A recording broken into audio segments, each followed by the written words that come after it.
Welcome. I'm Bernice Ross, the CEO and President of Brokerage at RealEstateCoach.com, and I have one of my favorite people in the world with us today, Courtney Poulos. She is the broker owner of ACME Real Estate. She's a TV personality. You'll see why.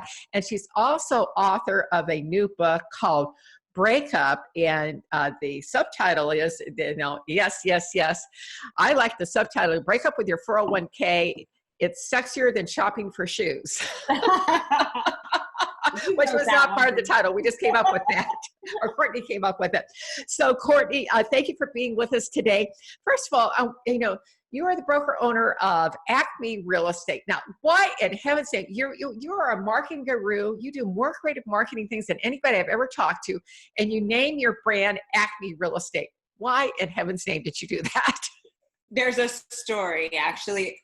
Our firm specializes in renovation resale. And when I was just a baby agent, kind of trying to figure out my place in the world, I had a client who was a branded flipper, and I wanted to put his logo on my sign. And I went to my broker and I said, can I put his logo on the sign? And the broker said no. So I decided I was going to get my license so that I could market my properties and my clients the way that I wanted to, with client first branding that put the brokerage branding second to the client branding. Therefore, ACME, which is an anti-brand, it's the generic brand. So it's the white space brand. We're the rebel brand. But I love the white space, it's the white space brand. And, one of the things I love what you do is that you always put your customer or your client first. I mean, that was, your intent. And for anybody who's listening, this is how you stay in business for a long time. And also for us, it's attracted people to us, clients to us, who are lost in the mix at the big brokerages. I mean, I think especially at this day and age where there are only, a few really successful indie brokerages, we have the power to be nimble where the big guys can't. So the more curated we are and the more we put our clients ahead of the brokerage branding, the more distinct we are in our markets. It's a competitive edge. You just hit on a very important point about being distinct in your market, and you have honed out a very clear niche, not a big niche. You don't need a whole lot of people. You can be highly profitable with that. So one of the things I want to ask, okay, you've got this brand new book. I can't wait to read it. I'm still, but from what I'm seeing, this is something. What motivates you to write this book called Breakup, which is really about helping women move from being from renting into becoming homeowners instead of putting money into their 401k. And for our listeners who don't know this, 18% of the purchases last year were done by single women. 18%. That's almost 1/5 of the market is single women. So this is I love that. And that number is going up. Yes. Here's the thing. When I was hosting the FYI show, my city's just not that into me. I traveled all over the country, and I found that there were women who were making six figures in almost every major city that I was in that were still in rentals. And I'm like, why are you renting? And the answer over and over again is, well, I'm just waiting because I don't know, my life might change. I might meet Mr. Right. We might want to buy a house together somewhere else. It's this waiting game, which I feel like is the last piece of the patriarchy to fall. Financial independence is sexy. It attracts a higher quality partner. And if you already have your ducks in a row and you meet Mr. Right, then you can sell those properties that you own and have a big enough down payment without having to save and save and save to buy the dream house right off the bat. I mean, that's incredible. Keep it and have the money to pay if you have children for your child's education. Pay that house off, and then you've got that cash flow to pay for college. Yep, 100%. Or you can, leverage it as a rental. This is the thing, is that you have this thing that's appreciating. And if it's being rented out, it pays for itself plus some. And over the course of time, usually a cycle, 10 years, that thing has already, got so much more value in it than when you initially bought it, that you can do lots of things. I have one client who started a kombucha company with the money that she made off the appreciation of her property. So, you know, it frees you up. It gives you something diverse in your portfolio. It's not just a stock or a 401k account that has a limited amount of flexibility. With real estate, you can live in it, you can leverage it, you can rent it out, you can sell it, you can take the money and buy something else. There are tax breaks involved, all kinds of things. So it just offers a ton of possibility. Well, And I'm so excited to hear about this. So let's go ahead and talk about then. Okay, I was single for many years. I built my own house, and I own condos and everything. And it's just, that's been a great journey for me. Real estate has been a good investment, and especially when you get older and it's paid off. yeah, You do get to the 30 years if you start in your 20s. right. That's right. Oh my God. Yes. If you don't refi too many times. But anyway, so how do I decide about whether I should buy single family residence for myself, or should I do investments? So let's talk about single family options first. If I'm going to buy my own property, what's your recommendation, Courtney? So I think it really depends where you live. So if you're living in an urban environment where the price of real estate is very high, for example, I sold in Washington, D.C., in Los Angeles, like the cost of living is high, the property values are high. Maybe your $70,000 a year salary is not going to get you the house that you want, the single family house that you want. In our market, single family houses do appreciate more quickly than condos. So I would recommend you buy a single family house and use it as a rental while you rent where you're living. You have your property that's being rented out, and as the market appreciates, then you can sell that and buy a single family house for yourself to live in. So what you're saying is, if I can't afford to buy a single family house because I'm in a high area, is buy in a lesser, in an area that's not as expensive. And then don't just consider buying where you live. There's a whole country of amazing opportunities out here. In State College, Pennsylvania, where I'm from, for example, you can buy a $300,000 3-bedroom, 2-bath house that is really in good shape and also would rent very well to the college students who go to Penn State.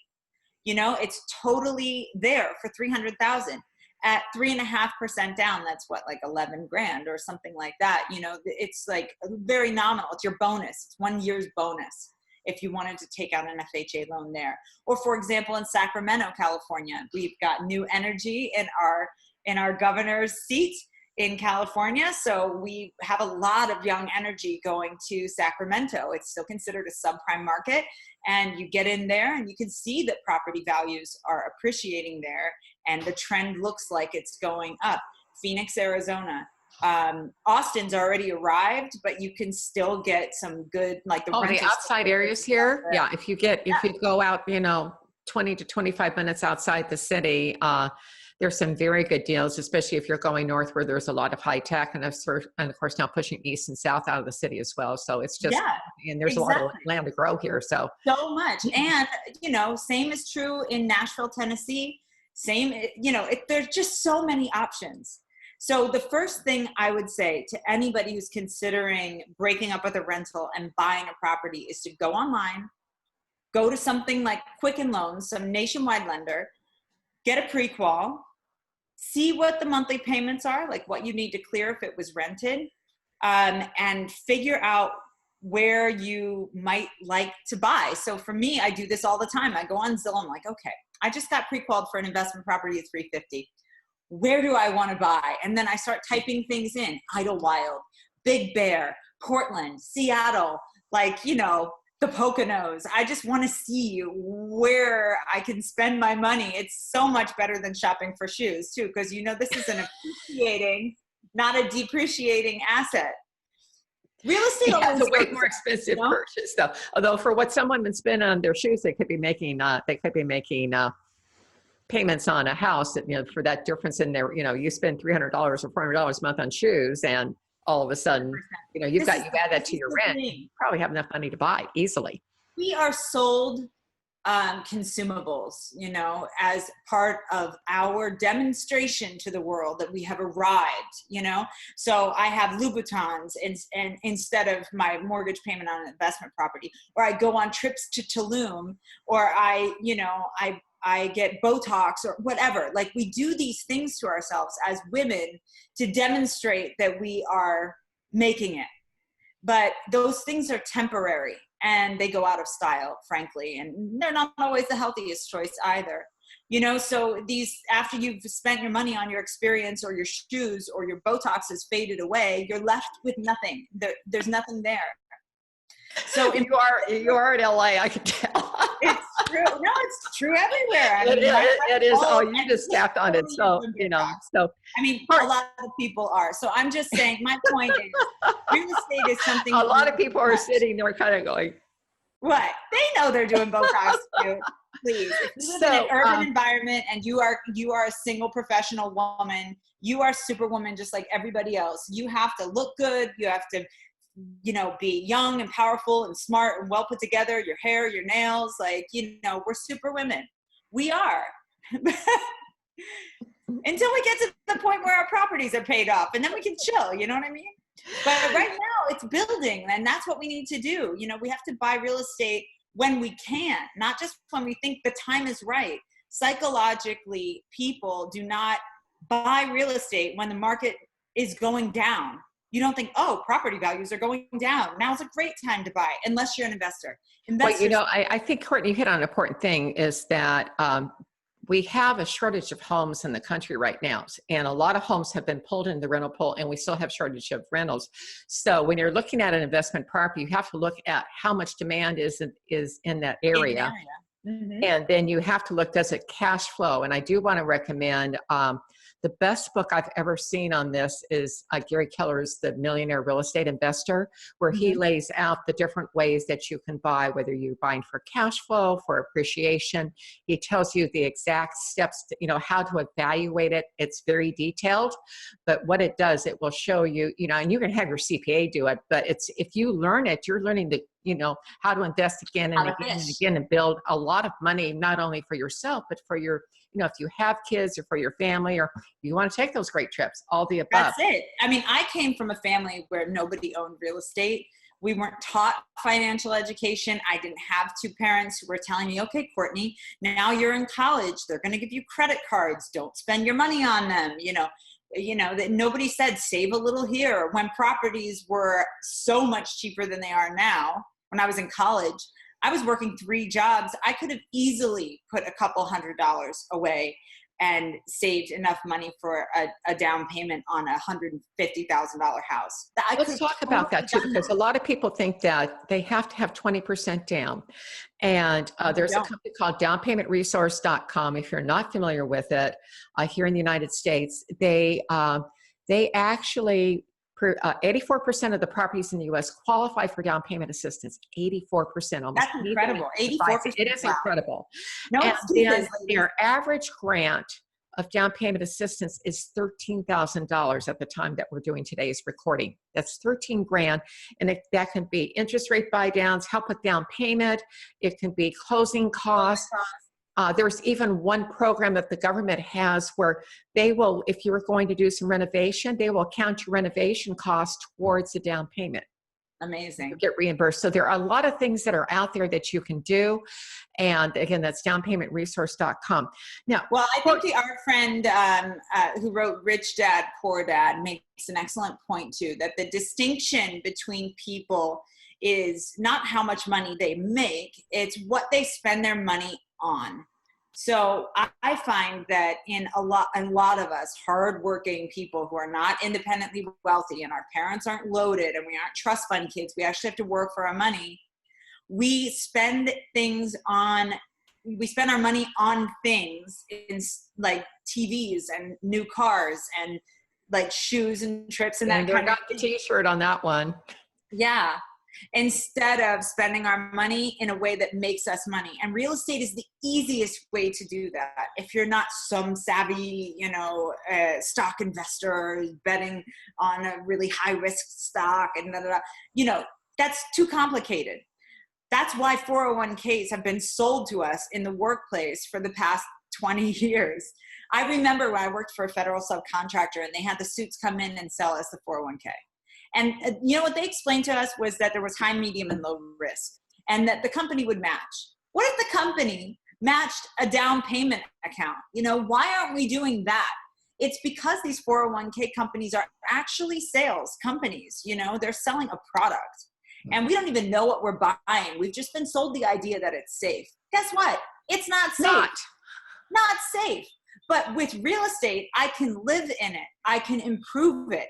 I can rent it out. I can leverage it. It gives me so many more options and so much more possibility for the long term than a 401k. The return numbers they speak for themselves. Yeah, you know, one of the things I saw when I was early on in the business, I had a lot of clients that were from Mexico or from Cuba, and what they were doing is they would come in and they'd put their 10% down on the property, and they'd get a duplex or a triplex. They'd live in one unit and fix it up.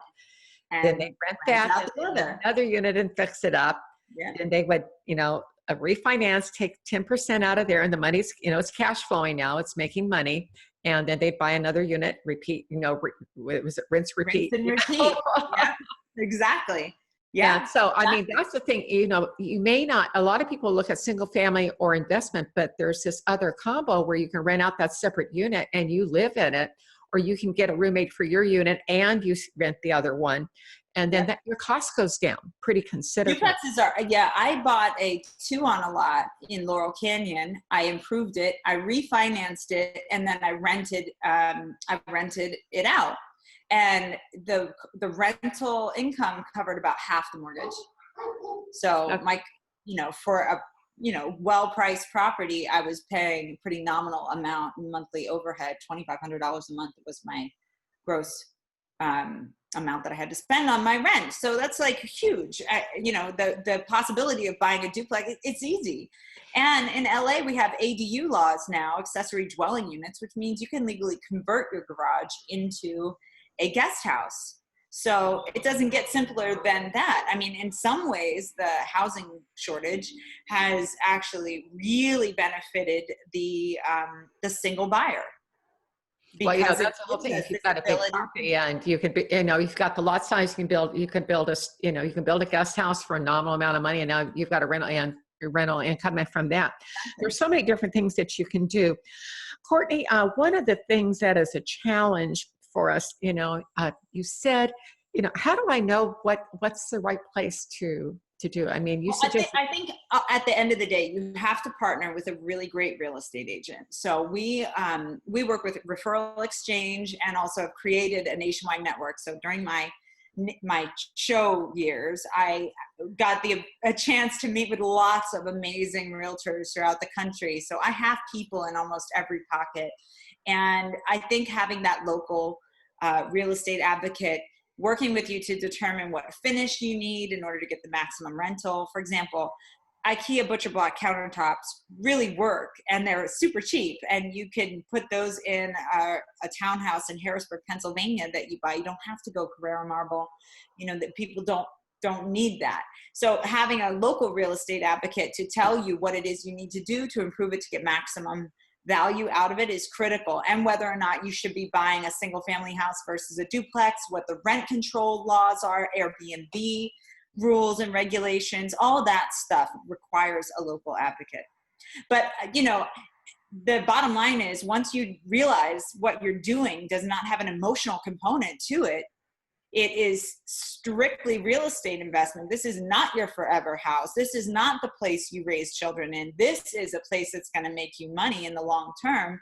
Then your options just completely open up, And when you realize, I get to have the expressive experience of converting this crappy row house, or this in State College, there are a lot of properties that have like rooster wallpaper in their kitchens. I get to rip this off and make it look like Dwell magazine for not a lot of money. And there's something in that creative process that I think really works for women. Like, we get to enjoy the fruits of our labor in a different and creative way. And that's the other thing. It's like, we work so hard. We're super women. We do all this stuff, but why?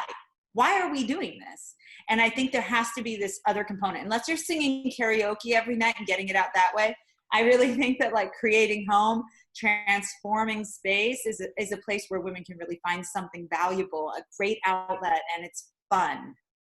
It makes it worth it. Well, I want to make one other comment and then kind of wrap this up. The the point that you made, if I'm a woman and I'm working 12 hours a day, I don't have time to go do the creative thing that you're talking about. But there are companies that will supply you with a property, and it has a tenant in it, and they will manage it for you. So that's another source. You need a good realtor to sort through who's good, and you need a good property manager. Yeah, so that's Courtney, kind of to wrap up, what's your final takeaway? What's your final takeaway? What's your final takeaway for today? My final thing I want to say is that we only get one shot at this, and if somebody said, Courtney, what do you wish somebody would have told you earlier on? I would say buy real estate when you can. When you can, not when you think it's the right time to buy. And that means go online, even if you're approved for $100,000 and you're getting a bonus next year and blah, blah, blah, you want to save, just see what you get approved for right now. Now is the time to buy. And if you can't get what you want where you live, get something in the multitude of American cities that are out there waiting for you, and go online and do some shopping. It's super freaking fun. It's so much sexier than shoe shopping, like we said. So my takeaway is buy real estate when you can, not when you think it's the right time to buy. So Courtney, if people want to reach you, where can they reach you? You can go on to the book website, breakupwithyourrental.com, or on my company website, acme-re.com. Great. And would you repeat that one more time? Sure. You can visit www.breakupwithyourrental.com or my real estate website, ACME, ACME-RE.com. Well, thank you. We've been visiting with Courtney Poulos, and broker owner of ACME Real Estate, author, and Break Up With Your 401k. I love this. This is such a great title. Thank you so much for being with us today, Courtney. This has been terrific. Thank you. Thanks so much.